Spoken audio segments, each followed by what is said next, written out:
Yep, start the story. All that I had to my name was a debt of $200,000. My business had failed, my possessions were gone, my relationships had broken down, my whole identity as a person disappeared. This is Adam Lyttle, and at first, he thought he was a founder genius. The business was growing. Every year it seemed to just grow and grow. I thought I was balling, I thought I was invincible, and I thought this is what life was always going to be like. But what comes up must come down.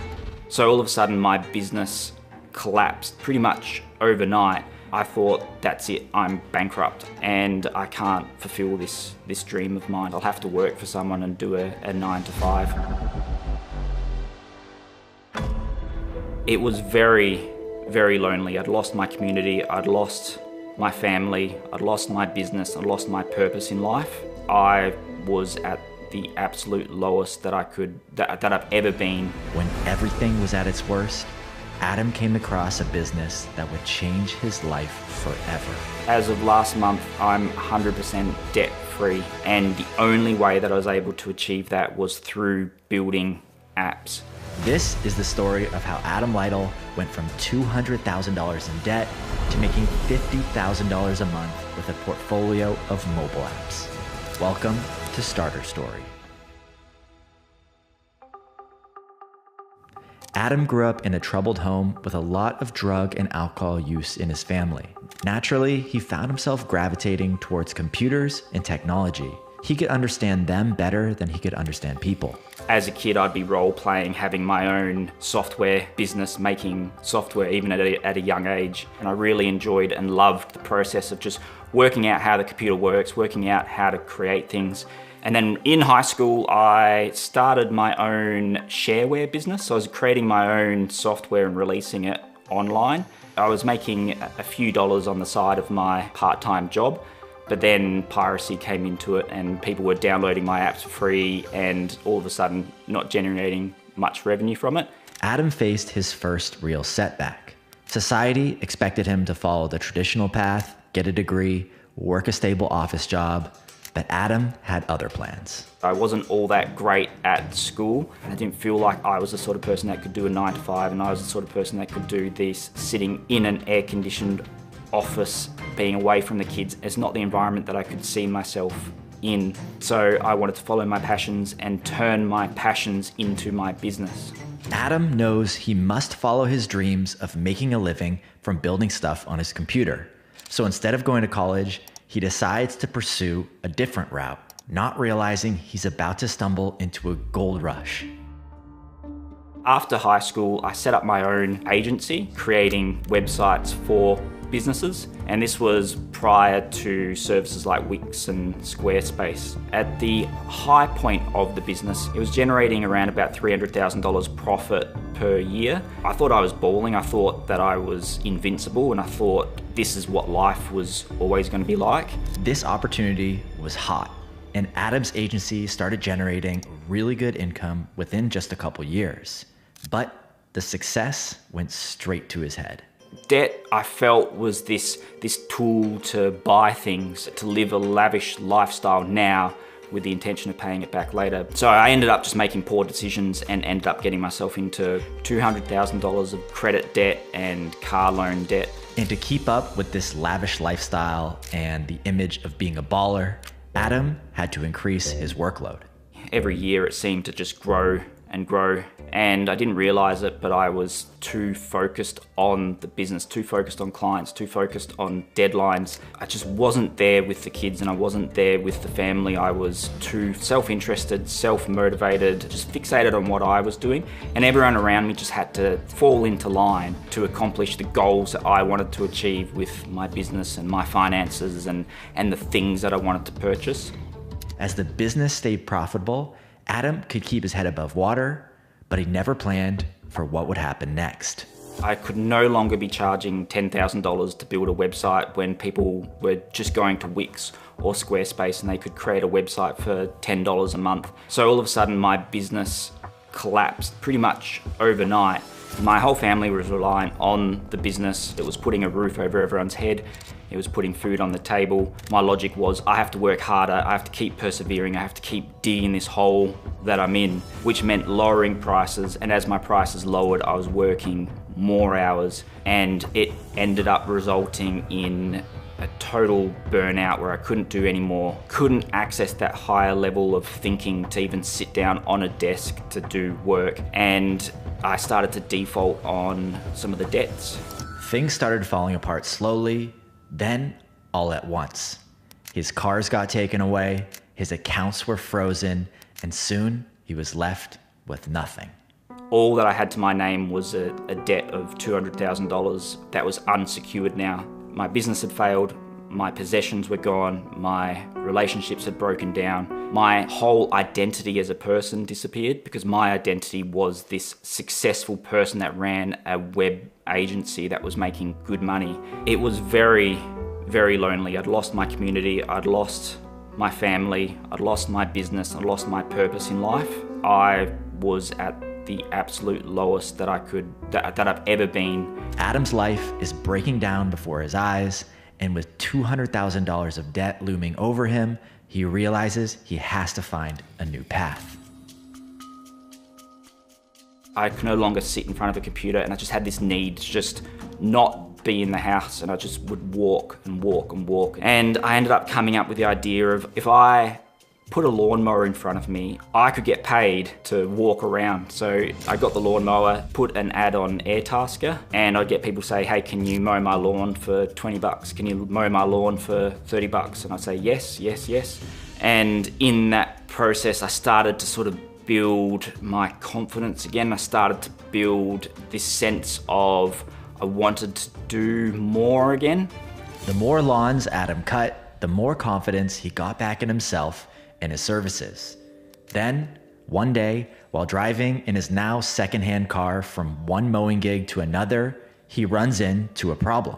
The issue that I had was I'd have to work out where people lived, plot it on Google Maps, work out the best way to get to all of the clients in the most time-efficient way possible. And I asked some of the people that were mowing, they said, well, it's easy. You get a piece of paper, you write all of your jobs down on one side. That's week one. You flip it over and you write all of your jobs down on the other side. That's week two. And I said, why don't you use an app for that? And one guy said to me, well, no app exists and someone should look at making it.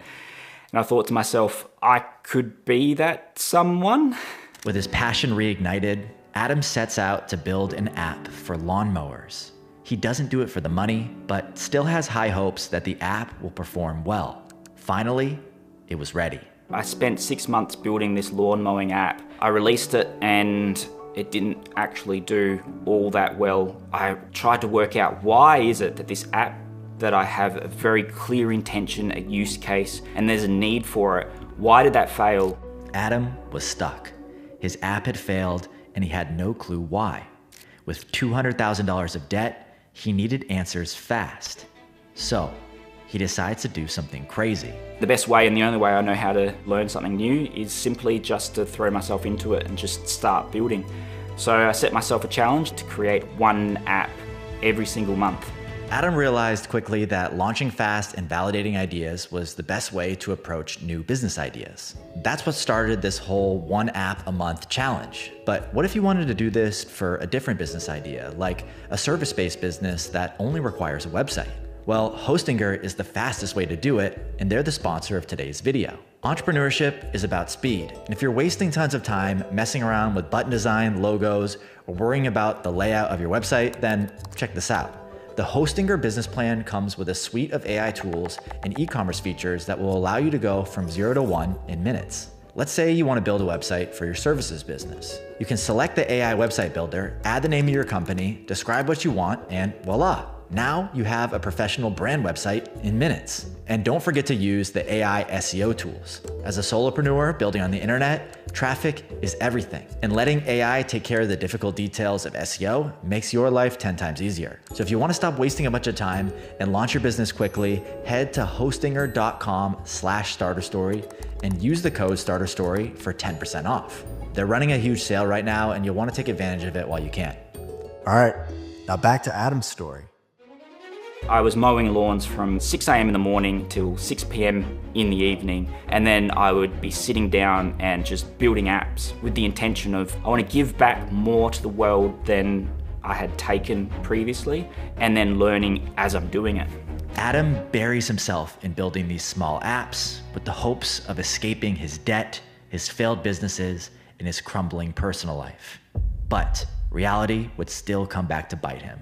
At one stage, I was taken to court over refunds for a client. I looked and thought, if I get a judgment against me, that's it, I'm bankrupt. My career as my own independent developer stops, and I can't fulfill this dream of mine. I can't keep building apps. I'll have to work for someone and do a 9-to-5. One of his past agency clients had demanded a refund, and Adam didn't have the money to pay it back. Filing for bankruptcy would mark an end to his entrepreneurship career, but it seemed like that was the only choice.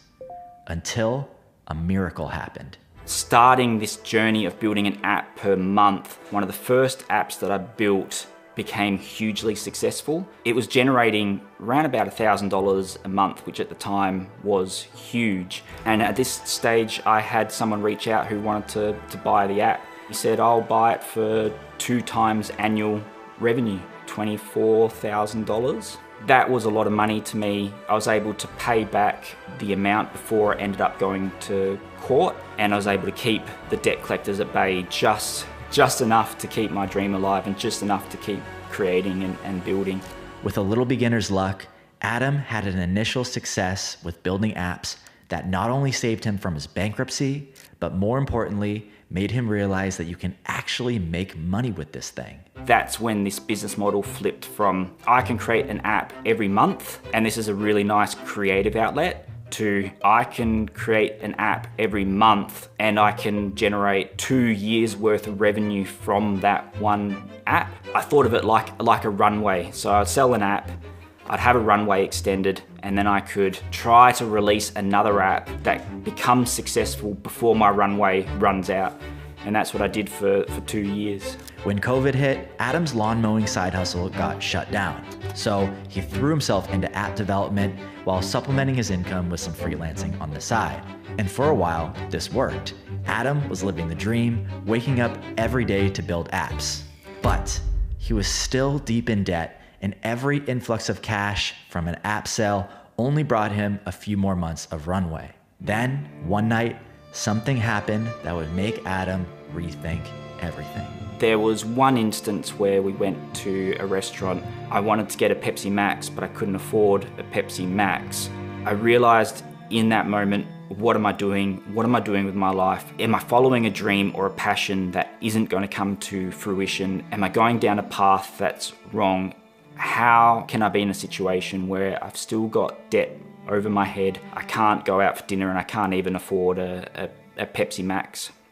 Adam realizes that the business model of building apps purely to sell them isn't sustainable. So he comes up with a new strategy. Start building more apps so that even if each one makes only $200 to $500 a month, the total revenue is still enough to keep paying off the debt and providing for his family. And this is the time when ChatGPT came out, and there was this joke that ChatGPT makes you a 10x developer. So prior to that, I was building an app every single month. To be a 10x developer, that means I would have to create 10 apps this month. I worked as hard as I could to try to get 10 apps out, but I failed. It turns out ChatGPT only made me a 9x developer because I only had nine apps released. That brought me out of the grind of building, selling, where the apps themselves, I had enough in my portfolio to generate enough revenue that I no longer had to sell an app to keep a pipeline going. I now had a consistent revenue that was coming in month after month, which now could pay down all my debts, pay the rent, and take my family out for dinner. I've lost track of how many apps I've built. It's over 50 at this stage. I've sold quite a few and I've built quite a few, so I can't remember exactly how many apps. And in July, I set up my YouTube channel and I thought, I'm gonna do some tests with my apps and see what works, what doesn't work, and then give some feedback on the channel. I created a new paywall and I created a new onboarding flow, and that turned my revenue from generating $10,000 a month to $50,000 per month, pretty much overnight. So for the last couple of months, it's been consistently going up, and each month the business is making around about $50,000 to $60,000. The reality of that hasn't even set in. That let me pay down all of my debts last month, no longer in hardship payments, no longer have 4 years of debt payments to go. Now I can provide a really comfortable lifestyle for myself and my family, while also letting me do what I'm passionate about, which is building and creating. I'm often asked all the time, what ideas should I create for an app? How can I do this? And 9 times out of 10, the motivator is I want to build something to make money. But from my experience, if you don't have the passion, you don't have the creativity, and you don't have the drive behind you, then it's going to be just as bad as being in debt, just as bad as having chains on you. You're going to be stuck in something that you don't want to build, stuck in something you don't want to create. So the best way to sort of work out what apps can be created is just to simply live life, go out there and then try to work out where there's a need for an app, or where there are apps that aren't doing a good enough job. And that's where all of my inspirations come from. And what I've learned is the more you put out into the world that has a positive impact or a positive, net positive result, the money and the revenue flow as a byproduct of that passion, as a byproduct of building, as a byproduct of creating. I couldn't get out of bed in the morning. I felt so overburdened by the world that no matter what I did, I'd still have debts, and I'd still have people chasing me. I'd still have clients upset with me. All I could do was just put my head under the blankets and just not even get out of bed. But everybody seems to have this ability or this drive in them to create something. And it seems to be, from my own experience, the antidote to depression and the antidote to that feeling of being alone and lost. And that's the advice that I would give, which is follow those motivating passions that are actionable, that make you want to learn and make you want to build. Hey guys, Pat here. I hope Adam's story inspires you and motivates you to start your own thing. Adam is proof that you don't have to have the perfect situation to get started. As long as you show up every day, good things can happen. If you're curious about doing something similar to Adam, but you're still looking for an idea, well, right now you can download our deep dive solo dev report for free. It breaks down 50 different solo developer business ideas and apps like Adam built, including their business models, revenue, marketing strategies, and tons of other stuff you'd want to know to help you get started on your own thing that can actually start making money. Just click the link to business ideas in the description and we'll send it over for free. Also, I'd love to hear more what you thought about this documentary and what you'd like to see on the channel going forward. Please drop a comment. I make sure to read every single one. All right, guys, much love. I'll see you in the next one very soon. Peace.